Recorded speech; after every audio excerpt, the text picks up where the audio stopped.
When you hear the phrase crime ring, Olympic athletes don't usually come to mind, but they might after you hear this story. In April 2005, track and field stars Steve Riddick, Tim Montgomery, and Marion Jones get caught up in an illegal check forging scheme that started in 2002, when financial fraudsters Douglas Shine and Natasha Singh began creating fraudulent checks that would eventually total up to $5 million.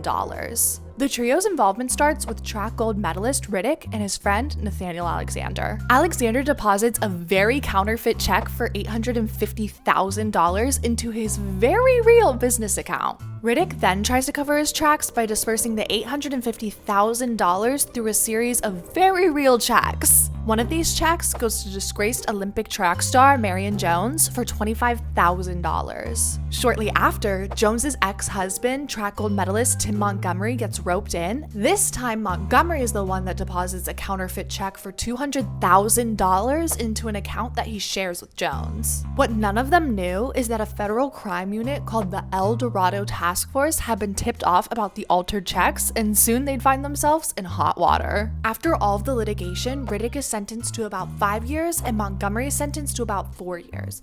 Both are convicted of various counts related to bank fraud. And Jones is sentenced to 6 months for making false statements regarding her knowledge of the fraud. This is far from the only time that Olympic medalists have gotten in trouble with the law. Let me know if you want to hear more crimes of Olympic proportions.